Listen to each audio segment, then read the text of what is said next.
Local mom is left to grieve for her 8-year-old son killed in a plane crash, along with his father and his father's girlfriend, who also leaves behind a child. Right now, a recovery mission is underway to pull their 3 bodies from the wreckage found in the Great Smoky Mountains of Tennessee, as Channel 4's aviation expert speculates about what went wrong during the flight. It's a recipe for disaster. It's been proven time and time again.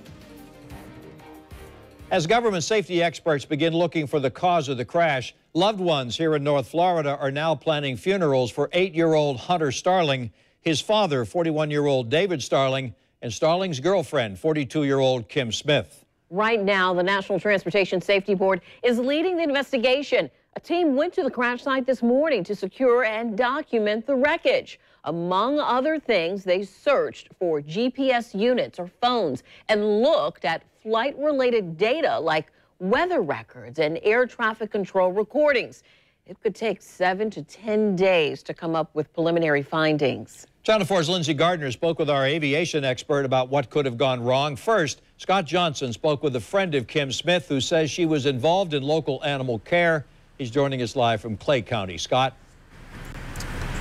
Tom, a lot of it was here at Clay County Animal Care and Control. She would work with volunteer animal rescue groups, particularly this one in Clay County, did a lot of work with them. The group was devastated to hear about her death along with David Starling as well as his 8-year-old son, Hunter.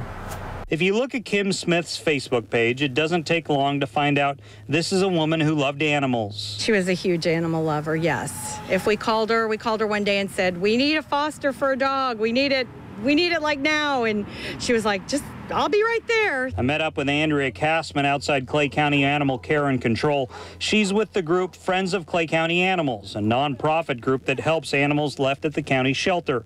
Castman says that Smith was very involved with the group. She'd come again when we had a dog that needed to be fostered. She would come and foster them and find them homes. And she also donated to our organization financially as well. So she was a big animal lover. Yes, a very big animal lover. I also spoke with 8-year-old Hunter Starling's teacher. He was in the 3rd grade at Northside Christian Academy in Stark. His teacher was visibly shaken in our brief conversation, but she declined an on-camera interview. The teacher, as well as Castman, says as they learned the news yesterday of the plane crash, they hope for the best. Members of the animal rescue group say they had hoped more news might come out that she's still alive. But in the end, as the evening went on, news came out that investigators discovered 3 bodies at the crash site. Really sad. It's one of the saddest things that I've heard in a long time. I mean, I just saw her, and then to see that yesterday, that a plane went down and she was on it. We were just praying that she would be found with the rest of her family, in the woods, and we were just disheartened when we heard the rest of it. So the National Transportation Safety Board, the lead agency here, they're telling me tonight the investigation could take a year or more, but they would likely have some preliminary findings available within the next 7 to 10 days about the cause of the crash. We're live in Clay County. Scott Johnson, Channel 4, the local station. Thank you, Scott. Channel 4's Lindsay Gardner talked with Channel 4's aviation expert who says there are critical clues the investigators will be looking for. Lindsay? Well, Tom, Kim Smith's family says she called them from the plane Monday night to report they were about 10 to 15 minutes from landing at the airport. Our expert tells me that phone call is a major red flag and a clue that David Starling may have been flying too low in the mountainous terrain covered with fog and rain.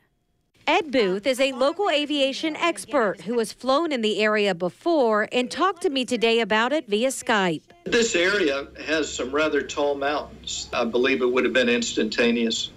No time to react. Booth believes the ridgeline could have been difficult to see in the rain and fog for the novice pilot, David Starling.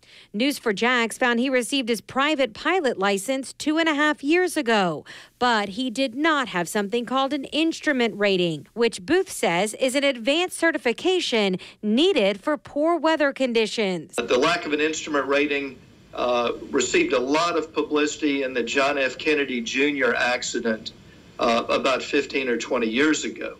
But if one is not specially trained and rated to fly in that type of weather, They can lose control of the airplane, lose situational awareness, and fly into terrain.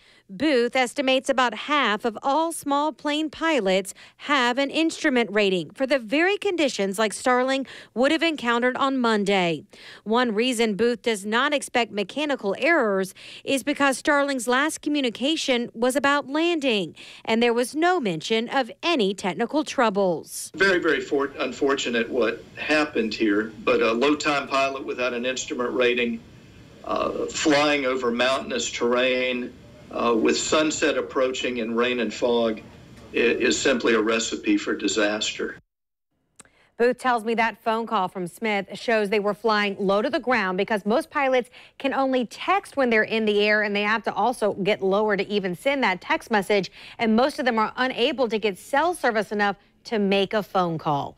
So again, he says that is a telltale sign of how low they must have been flying for that phone call to have even taken place in the first place. And also, he educated me, there's actually a piece of equipment that maybe could have helped here. He says they're called terrain warning devices, and they're pretty affordable, actually, about $1,000, maybe less, and they can be installed in these smaller planes. Of course, corporate airliners have them, but you can install them in smaller planes.